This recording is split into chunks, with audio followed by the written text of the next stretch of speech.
share, subscribe my channel.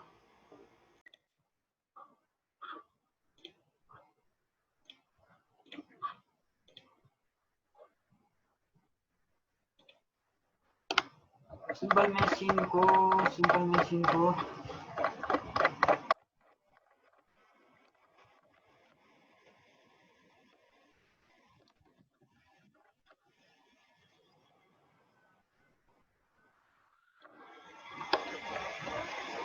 यो point वाला जानेन भने है सर त्यो 1 को ए के पोइन्ट वालामा के छ भनेदेखि डायग्राम सोच्दा यो यति भने चाहिँ अस्ति जो डिस्कस गरेका थियौँ हामी यतानिरको 6 वटा कोइन राखेको छ are then 12 more coin of equal mass 12 वटा कोइनहरु राख्न पर्यो भने मैले के गर भनेको थिएँ भनेदेखि तिमीहरुलाई है इक्वल मास इबिएस वेयर वुड प्लेस देम भन्छ यहाँनिर कति डिस्टेन्स टाढा लगेर 12 वटा कोइन राख्दाखेरि यो यहाँनिर कति राख्ने एउटा 2 3 4 5 6 वटा यता 6 वटा कोइन छन् यता कहाँनिर लगेर 12 वटा कोइन लगेर राख्दा इक्वल हुन्छ भन्दा हामीले निकाल्नु पर्ने छ यहाँदेखि यहाँनिरसम्म 4 युनिट डिस्टेन्स छ भने 34 युनिट डिस्टेन्स भनौं 4 भने त यो सेन्टिमिटर मिटर केही पनि होइन हामीलाई थाहा छैन त्यही भएर अनि यतातिरको वेट टाइम्स यतातिरको फोर्स टाइम्स यतातिरको डिस्टेन्स इक्वल टु यतातिरको फोर्स टाइम्स यतातिरको डिस्टेन्स यतातिर कहाँनिर लगेर राख्ने एक्स डिस्टेन्समा लगेर राख्ने है यतातिर केमा राख्ने भने मैले एक्स मा लगेर राख्ने है यतातिर एक्स मा लगेर राख्ने यतातिर एक्स मा लगेर राख्यो भने पछाडी के हुने रहेछ त यो दुईवटा ब्यालेन्स हुने रहेछ है यो दुईटा ब्यालेन्स हुन्छ भने पछाडी यतातिरको फोर्स इन्टु यतातिरको डिस्टेन्स र फोर्स गर्ने बेलामा के गर भन्देखि युनिफर्म मास भनेको छ मास हामीलाई दिएको छैन 6 पोइन्ट अफ इक्वल मास भनेको छ यो 6 पोइन्ट अफ इक्वल मास भने 1 केजी जस्तै मानौं यहाँनिर 6 into 4 equal to 12 times x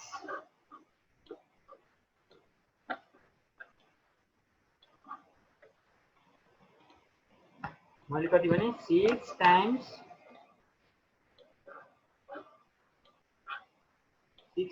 4 राख्देऊ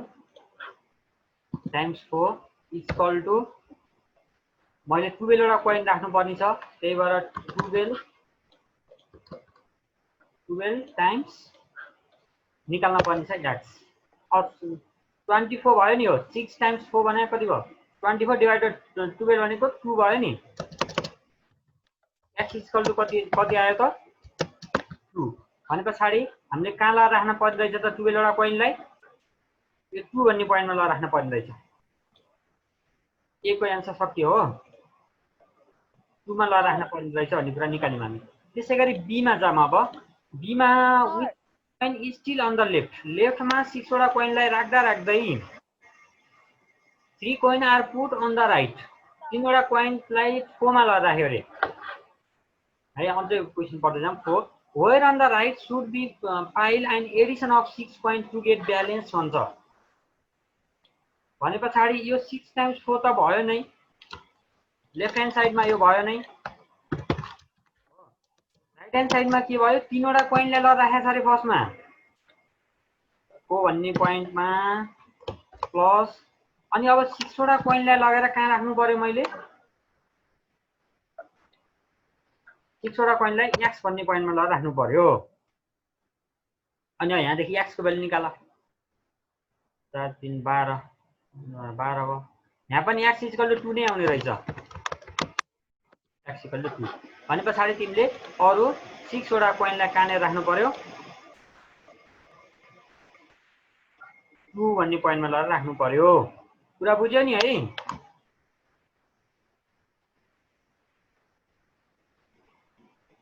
नबुझ्या भए सोधिहाल है नबुझ्या भए सोधिहाल मैले यसमा एक्जिस्ट गरे यसलाई सर हजुर 12 वटा कोइन वाला छ नि के कोइन वाला 12 वटा कोइन वाला 12 वटा कोइन वाला त्यो चाहिँ 12 वटा कोइन सबै 2 मा राख्दिने हामीले निकाल्यो नि सबै 12.2 मै राख्न पर्ने रहेछ भन्ने कुरा फाइन्ड आउट भयो भएन भयो कहाँनिरबाट भयो हामीले न्युमेरिकल तरिकाले यहाँनिरबाट गर्मी 12 वटा कोइनलाई लगेर x भन्ने ठाउँमा लगेर प्लेस गर्न खोज्यौं प्लेस गर्न खोज्दा रिजल्ट आयो बल्ल हाम्रो सर 2 नम्बरको नि गरेन नि को भन्छ फेरि के कस्ती गर्दै के हो त A crowbar used for turning a stone in the diagram in which direction A or B direction is the pivoted to the shifted to increase the mechanical advantages right with a reason भन्छ mechanical advantages increase गर्नको लागि A crowbar used for turning a stone is shown in the given diagram stone राखेको छ यहाँनेर load हो यो यहाँनेरबाट effort लगाएँ मैले इफोर्ट लगाउने बेलामा in which direction A or B is the pivoted to be shifted to increase the mechanical advantages. Mechanical advantages increase गर्नको लागि है advantages increase गर्नको लागि मैले यसलाई कतातिर A मा अथवा B तिर कतातिर राख्दा बेटर हुन्छ हाई मेकानिकल एडभान्टेजेस हुन्छ त्यो निकाल एमए भने के हो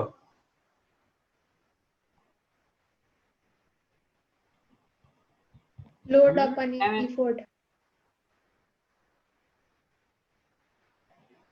एमए भने भुल्यौ तिमीहरु लोड बाइ इफोर्ट हो कि के हो अस्ति पढाएको थियौ त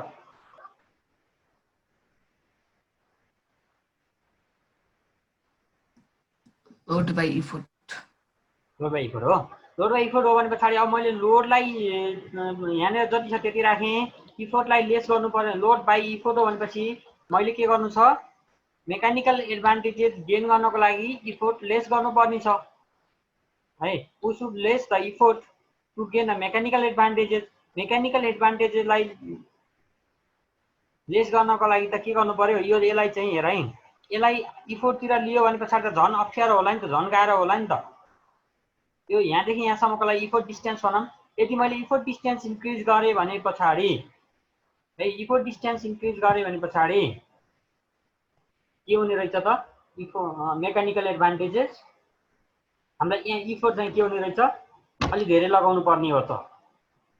हो यसलाई नजिकै लड राख्यो भने पछाडी फेरि के हुन्छ एतिर ए को डाइरेक्सनतिर लियो भने पछाडी इफोर्ट लेस इफोर्टले पनि काम गर्ने रहेछ त्यो भनेको लोड डिस्टेन्सलाई डिक्रिज गर्नु पर्यो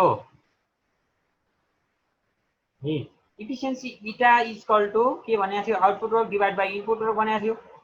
है load into load distance divide by effort into effort distance भनेको थियो मैले इफिसिएन्सी हाई गर्नको लागि त के गर्नु पर्ने रहेछ त तिम्रो load into load distance divided by effort into effort distance input work भनेको त अब मैले इफोर्ट डिस्टेन्स इन्क्रिज गरे भने पछाडी है इफोर्ट डिस्टेन्स इन्क्रिज गरे भने एमए बाइ भिआर थियो जुन भिआर भन्दा एमए बाइ भिआर इन्टु 100% पनि पढाएको थियो इफिसिएन्सीको फर्मुला अब भिआर को रिलेसन पनि आउँछ के यहाँनेरबाट है इफोर्ट डिस्टेन्स र लोड डिस्टेन्स को रिलेसन कसले दिने हो भिआर ले दिने हो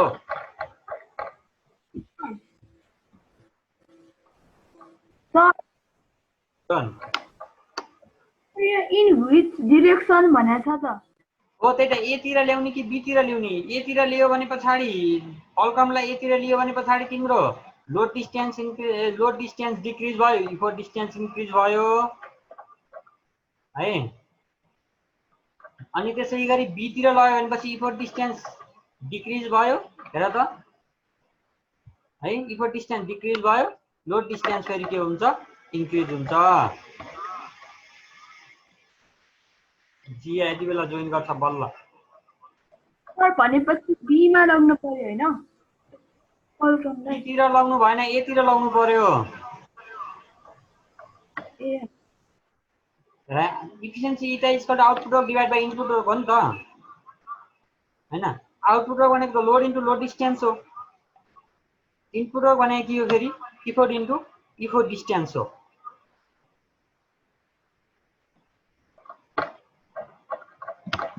सर इफोर्ट डिस्टेन्स धेरै भयो नि भेलोसिटी पनि धेरै हुन्छ हैन इफोर्ट डिस्टेन्स धेरै भयो नि velocity ratio effort distance high भयो भने भेलोसिटी रेशियो हाई हुन्छ अनि मेकानिकल एडभान्टेज इन्क्रिज गर्न लोड डिस्टेन्स इन्क्रिज गर्नुपर्छ हैन मेकानिकल एडभान्टेजेस इन्क्रिज गर्नु छ मैले भने पछाडी तिमीलाई कहाँनेर सल्भ गर्न पठाए मैले एमए इन्क्रिज गर्नु छ भने पछाडि भी के गर्नुपर्ने रहेछ, भिआरलाई पनि इन्क्रिज गर्नुपर्ने हुन्छ के, किनभने इफिसियन्सी त कन्स्टेन्ट हुन्छ नि त कुनै पनि मेसिनको है। यति इफिसियन्सीमा काम गर्छ मेसिनले भनेपछि त्यो त कन्स्टेन्ट भयो। इफिसियन्सी कन्स्टेन्ट हुनलाई एमए बढ्छ भने भिआर पनि इन्क्रिज गर्नु पर्यो। अब भिआर इन्क्रिज गर्नलाई के गर्नुपर्ने रहेछ त, इफोर्ट डिस्टेन्सलाई हाई गर्नु पर्यो, लोड डिस्टेन्सलाई लेस गर्नु पर्यो। कुरा बुझ्यो होइन त? इफोर्ट डिस्टेन्स इन्क्रिज हुने बित्तिकै इफोर्ट लेस हुन्छ कि फेरि। नभए तिमीले यस्तो तरिकाले पनि बुझ्दा नि हुन्छ कि एउटा ब्यालेन्स लिभर छ भने पछाडि ब्यालेन्स लिभरमा effort into effort distance equal to load into load distance भनेर पढेको थियो हामी ए। ब्यालेन्स लिभर छ भने पछाडि इफोर्ट इन्टु इफोर्ट डिस्टेन्स भनेको के हो, effort times effort distance equal to load times load distance भनेर पढेको थियो हामीले हो। भने पछाडि हेर न, अब यहाँनिर मैले इफोर्ट डिभाइडेड बाई लोड भने त के हुन्छ, load distance divide by effort distance हुन्छ है। अथवा इफोर्ट डिस्टेन्सलाई इन्क्रिज गर्ने भने पछाडि यहाँ यसमा अब लोड डिस्टेन्स त डिक्रिज हुने भयो, अटोमेटिक डिक्रिज भयो भएन, त्यसले गर्दा एमए इन्क्रिज हुन्छ कि डाइरेक्ट है। ब्यालेन्स लिभर छ भने पछाडि त्यो के हुने रहेछ, एमए इन्क्रिज हुँदो रहेछ। त्यो भएर हामीले के गर्नुपर्ने रहेछ त, यसलाई ए तिर शिफ्ट गर्नु पर्यो है त। ल यसमा अब केही छैन होला, अब वर्क एनर्जी एन्ड पावरको पनि केही पछाडिसम्म गएको थियो हामी अस्ति।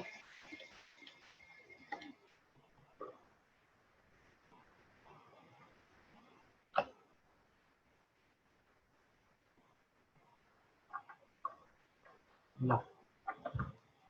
अब हामी काइनेटिक एनर्जी के equal to half M V square prove गर्नुपर्ने छ है। काइनेटिक एनर्जी के equal to half M V square prove गर्नुपर्ने छ। अनि त्यो गर्ने बेलामा म फर्स्टमा यो फिगरहरू यस्तै जो देखाउँछु अनि उता गएर सल्भ गर्ने गर्छु है। सपोज कुनै पनि एउटा बडी रेस्टमा छ, रेस्टमा भएको बेलामा इनिसियल भेलोसिटी यु 0 हुन्छ र त्यो बडीको मास एम छ है। अनि यो बडीलाई मैले यताबाट सर्टेन फोर्स लगाएँ भने पछाडि यो बडी के गर्छ, यतातिर मुभ गर्ने काम गर्छ, यतातिर मुभ गर्छ। यतातिर मुभ गर्दा त्यसको final velocity certain time interval पछाडि टी टाइम इन्टरभल पछाडि त्यसको भेलोसिटी फाइनल भेलोसिटी भी हुन जान्छ है। त्यसले डिस्टेन्स ट्राभल गरेको स्ट्रेट लाइनमा ट्राभल गरेको डिस्टेन्स डी छ भने पछाडि है त्यति बेलामा वर्क डन डब्ल्यू भनेको के हुन्छ,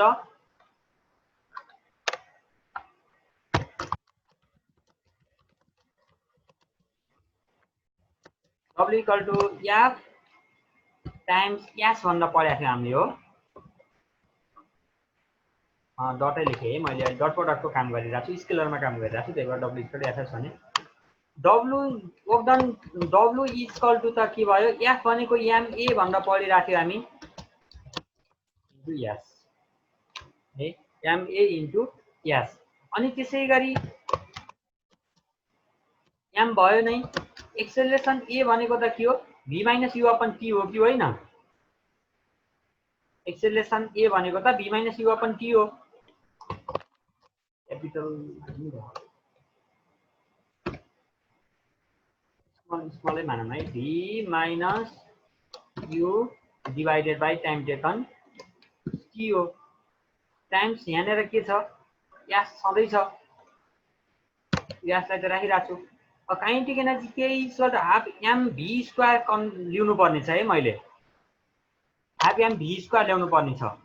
काइनेटिक एनर्जी के equal to half M V square prove गर्नुपर्ने छ। त्यसै गरी अर्को एसको फर्मुला पनि म तिमीहरूलाई भनिदिन्छु। एस भनेको त के हो, U plus V upon 2 into T हो कि होइन। अब यो एसको ठाउँमा मैले हेरेर राखिदिन्छु है त।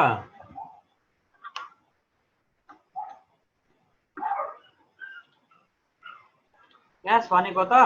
यु प्लस भी, एस भनेको है U plus V plus U भनिनुहुन्छ, मैले भी माइनस यु गरेर हुनाले भी प्लस यु भन्छु है, एउटै हो कुराकानी। V plus U divided by 2 into T square हो फेरि है, इन्टु टी मात्रै भयो है त। ल अनि अब इसको विच इज इक्वल टु कति भयो त, हेर है W इक्वल टु m भयो नै अलि सानो देखियो कि क्या होइन v minus u v plus u भनेको mathematically a plus b times a minus b भनेको के हो a square minus b square हो फेरि है a square minus b square हो कि होइन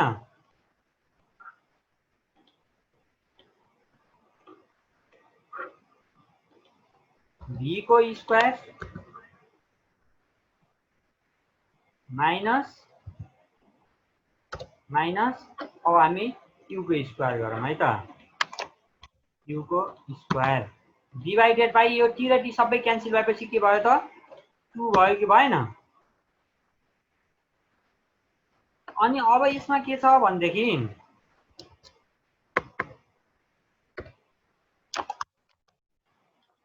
अब यसमा के हुन्छ भनेदेखि हेर है इनिशियल भेलोसिटी र त्यो अब्जेक्टको इनिशियल भेलोसिटी र u भनेको के हो 0 भनेर भनिराखौँ अघिदेखि नै हामीले है इनिशियलमा रेस्ट थियो सर्टेन फोर्स f फोर्स लगाएँ मैले f फोर्स लगाइसके पछाडि बल्ल त्यो अब्जेक्ट के गर्न थालेको थियो मुभ गर्न थालेको थियो है त्यो भएर u लाई 0 गर्यो भने के भयो त अब m v स्क्वायर भयो कि भएन है जब मैले के गरिरहेको छु यहाँनिर u भन्ने त 0 छ है इनिशियलमा त्यो अब्जेक्ट रेस्टमा थियो है इनिशियलमा त्यो अब्जेक्ट रेस्टमा थियो भने पछाडि त्यति बेलामा के गर्न पाइयो त इनिशियल भेलोसिटी हेर है इनिशियल भेलोसिटी u मा यहाँनिर मैले 0 भनिरहेको छु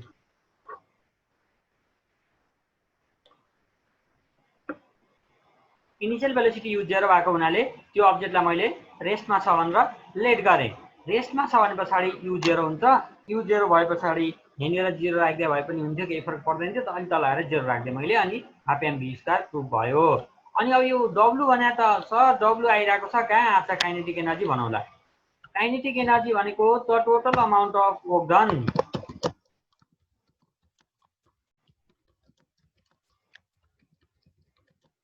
The total amount of work done is known as KE. The total amount of work done is known as kinetic energy. अब काइनेटिक एनर्जी के कुरामा डिपेन्ड गर्दो रहेछ त्यो कुरा पनि हेरौँ है अब हामीलाई के थाहा भयो भनेदेखि KE भनेको त केही भनेको के रहेछ भनेदेखि हाफ एम v स्क्वायर रहेछ केही भनेको हाफ एम v स्क्वायर रहेछ यो रहेछ अनि पछाडि काइनेटिक एनर्जी डाइरेक्टली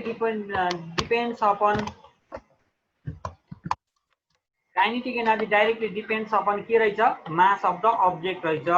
यदि मास अफ द अब्जेक्ट तिमीले इन्क्रिज गर्दै गयो भने पछाडि के हुने रहेछ काइनेटिक एनर्जी इन्क्रिज हुँदै जाँदो रहेछ अनि त्यसैगरी काइनेटिक एनर्जी केही भेलोसिटीको स्क्वायरसँग पनि डाइरेक्टली प्रोपोर्सनल हुँदो रहेछ हेर है भेलोसिटीको स्क्वायरसँग पनि डाइरेक्टली प्रोपोर्सनल हुँदो रहेछ kinetic energy is also proportional to the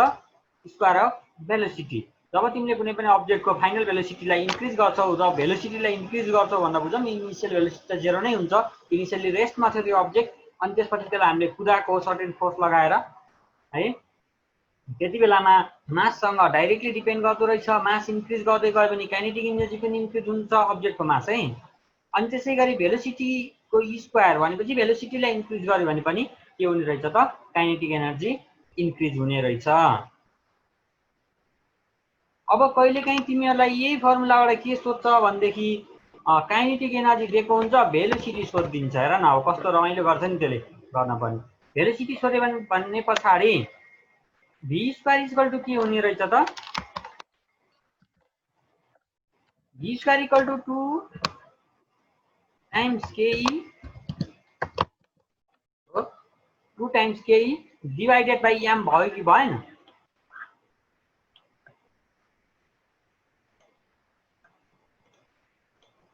divided by m भयो त्यसैगरी व्हिच इज इक्वल टु अब मैले v इक्वल टु गर्न खोजे v गरे भने त रुट आउने होला नि फेरि v इक्वल टु त अब अन्डर रुट राख्न पर्यो है अंडर रुट आयो स्क्वायर हटाएपछि अंडर रुट हुन्छ अंडर रुट आइसकेपछि 2 टाइम्स के डिवाइडेड बाइ m आउँछ ल हेर त भेलोसिटी यसरी निकाल्न सकिन्छ तिमीलाई काइनेटिक एनर्जी दियो मास दियो भनेपछि भेलोसिटी निकाल्न सकिन्छ त्यसैगरी काइनेटिक एनर्जी दियो र मास दिए भेलोसिटी दियो भने मास पनि निकाल्न सकिन्छ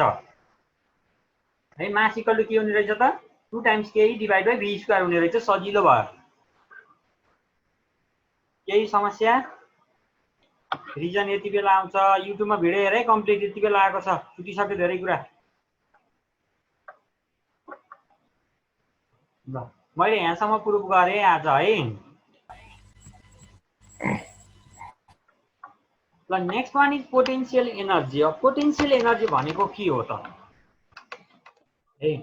पोटेन्शियल एनर्जी भनेको के हो त पोटेन्शियल एनर्जी भनेको energy possessed by a body by virtue of its position or configuration कुनै पनि बडीको पोजिसन है त्यसको पोजिसनको कारणले गर्दा अथवा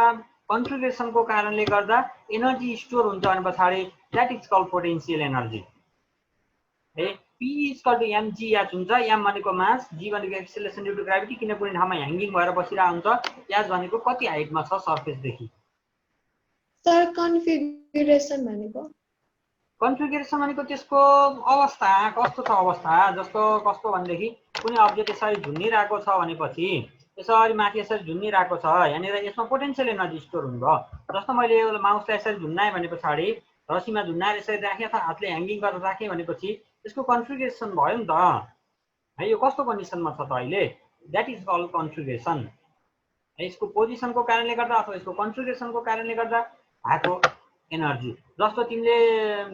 रबरलाई तन्काएर राखेछ भने पछाडि त्यति बेला पनि के हुन्छ त्यसको पोजिसनको कारणले गर्दाखेरि त्यहाँनिर एनर्जी स्टोर भएर बसिरहेको हुन्छ त्यो एनर्जी स्टोर भएको एनर्जीलाई हामी के भन्यौँ पोटेन्शियल एनर्जी भन्यौँ ल पोटेन्शियल एनर्जीलाई पनि हामी प्रुफ गर्नुपर्ने हुन्छ तर यसको प्रुफ एकदम सजिलो छ है त्यसै गरी पोटेन्शियल एनर्जी भने पनि त्यही अमाउन्ट अफ वर्क डन नै त हो है वर्क डन W भनेको त के रहेछ कुनै पनि अब्जेक्टमा फोर्स लगाउँदा याच हाइट माथि छ सपोज मैले हाइट याच माने यहाँनिर है सहिलो याच हाइट माथि छ भने पछाडि त्यसलाई के भन्यौँ पोटेन्शियल एनर्जी भन्यौँ या डिस्टेन्स ट्राभल गर्यो है फोर्स याफ लगाएको छ या डिस्टेन्स माथि छ त्यो अब्जेक्ट त्यसरी बुझौँ न हामी है अनि यो which is equal to F भनेको त के हुन्छ कुनै पनि अब्जेक्ट तलबाट माथि गइरहेको छ माथिबाट तल गइरहेको छ भनेपछि त mg हुन्छ है अनि हाइट याच त सधैँ छ अर्थात् p इक्वल टु के भयो त therefore p dot e equal to mg H भयो अनि यो g भनेको एक्सेलरेसन ड्यू टु ग्राभिटी हो जसको भ्यालु हामीलाई दिएको हुन्छ 9.8 हुन्छ नदिएको बेलामा 10 राख दिएको बेलामा 9.8 राख है मास पनि दिएको हुन्छ हाइट पनि दिएको हुन सक्छ कहिलेकाहीँ पोटेन्शियल एनर्जी दिएर हाइट सोधेको हुन्छ अथवा जी सोधेको हुन्छ अथवा m सोधिरहेको हुन्छ जे सोधे पनि निकाल्न सकिहालिन्छ है कुनै त्यस्तो समस्या छैन ग्राभिटेसनल पोटेन्शियल एनर्जी पनि भन्ने चलन छ किनभने कुनै ग्राभिटीको कारणले गर्दाखेरि त्यसमा एनर्जी प्रोड्युस भएको हो है this work done is physical gravitational potential energy आयो नयाँ न्यूमेरिकल यिनलाई पछि गरौँला next one is electrical energy है इलेक्ट्रिकल एनर्जी भनेको छ है इलेक्ट्रिकल एनर्जीमा के छ कुराकानी भनेदेखि electrical energy is the energy possessed by a continuous flow of electron or by the change in number of electron in a body continuous flow of electron जसरी इलेक्ट्रोनहरू यसरी दौडिरहेको छ इलेक्ट्रोनहरू दौडिरहेको बेलामा प्रोडक्सन हुने एनर्जीलाई इलेक्ट्रिकल एनर्जी भन्छौँ है इलेक्ट्रिकल एनर्जी भन्छौँ अब इलेक्ट्रिकल एनर्जीमा पोटेन्शियल डिफरेन्स पिडी भयो त्यो वर्क डन भयो त्यसलाई एनर्जीमा कन्भर्ट गर्यो भने पछाडि के हुने रहेछ इलेक्ट्रिकल एनर्जी हुँदैछ पी इएमएफ का कुराहरू भयो अनि त्यसै गरी फ्लो अफ करेन्टको कुरा गरौँ है क्यू बाई टी है त्यस्ता कुराहरूको कारणले गर्दाखेरि फ्लो अफ इलेक्ट्रोनको कारणले गर्दा इलेक्ट्रोन फ्लो कुनै पनि एउटा सर्किटमा इलेक्ट्रोनहरूको फ्लो भयो भने पछाडि त्यति बेलामा इलेक्ट्रिकल एनर्जी हुन्छ हाइड्रो पावर एनर्जीहरू यिनी कुराहरू के electrical energy the most essential for energy for us in the modern days अहिलेको लागि हामीलाई एकदम इसेन्सियल एनर्जी हो यो next one is heat energy. Heat भनेको अब जाऊ kinetic molecular theory of heat maximum time सोध्ने है। अब यहाँनिर a substance is made of a tiny particle called molecules. एकदमै साना साना पार्टिकलहरू मिलेर कुनै पनि सब्सटेन्सहरू बनेको हुन्छ। हाम्रो बडी पनि साना साना एटमहरू मोलिकुलहरू मिलेर बनेको हुन्छ। The molecules are vibrating about their mean position. मोलिकुलहरू आफ्नो पोजिसनमा यसरी भाइब्रेट गरिरहेका हुन्छन्। ड्यू टु दिस मोसन, त्यो मोसनको कारणले गर्दा each molecule possesses kinetic energy. कुनै पनि चिज मोसनमा छ भने पछाडि त्यति बेलामा त्यसमा काइनेटिक एनर्जी हुन्छ। रेस्टमा छ, ह्याङ्गिङ अफमा छ भने पछाडि पोटेन्सियल एनर्जी हुन्छ फेरि है। द सम अफ सर हजुर त्यो इलेक्ट्रिकल एनर्जीको एकचोटि देखाउनु न। Electrical energy is the energy possessed by the continuous flow of electron. है इलेक्ट्रोनहरूको फ्लो भएको कारणले गर्दा प्रोडक्सन भएको एनर्जीलाई इलेक्ट्रिकल एनर्जी भन्छौँ। By the change in number of electron in the body.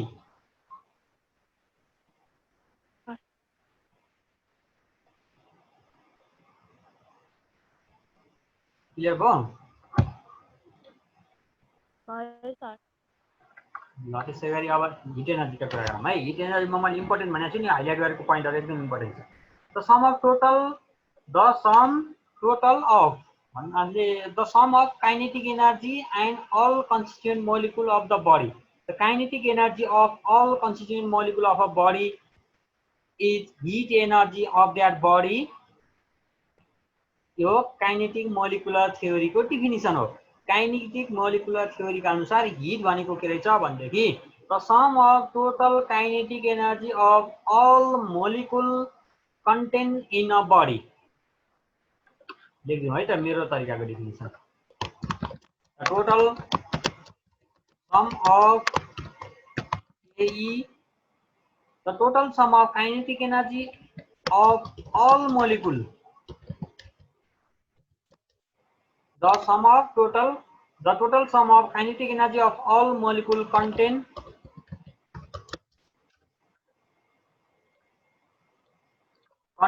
in a body is called heat in kinetic molecular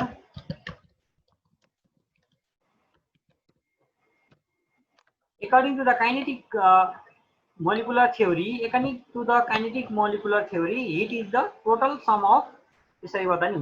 according to the kinetic molecular theory, heat is the total sum of kinetic energy of all molecule content in a body.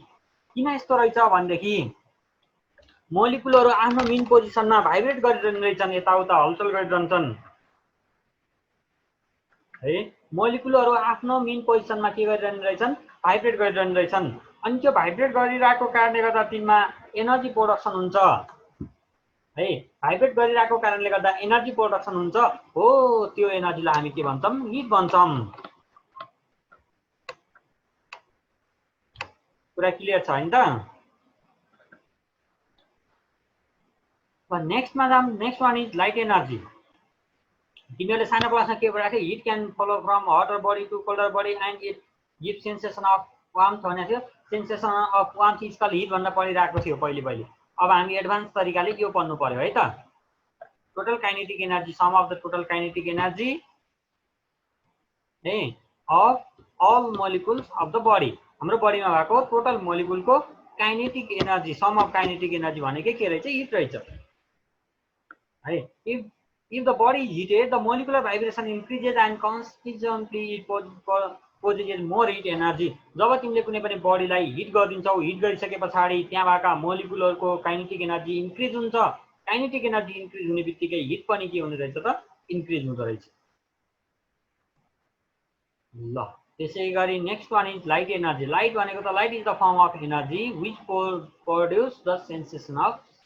Site भन्छ। Sensation of site भनेकै के रहेछ? Light रहेछ, light energy रहेछ। सानो क्लासमा पनि पढाएको थियो त। If a body is heated up to red,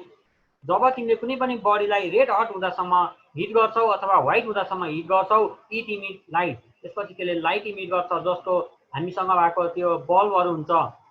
है, फिलामेन्ट ल्याम्पहरू हुन्छ। फिलामेन्ट ल्याम्पमा रेड हट हुँदासम्म तातिन्छ इलेक्ट्रिक करेन्टको कारणले गर्दा। हाई रेसिस्टेन्स हुन्छ त्यही भएर अनि त्यस पछाडि त्यो रेड आउट भइसकेपछि के गर्ने रहेछ त हिट एनर्जी निकाल्दो रहेछ in the process of photosynthesis plant absorbs solar energy and convert it into chemical energy which is stored in the form of food they have prepared. The main sources of heat and light on the earth is the sun. Solar battery are also in use. ल next मा यस्तै यस्तै कुराहरु भयो सनबाट आएका लाइटहरुलाई हामीले use गर्यौं ब्याट्रीहरु बनायौं यताउता यिनी सबै लाइट एनर्जीमा पर्छ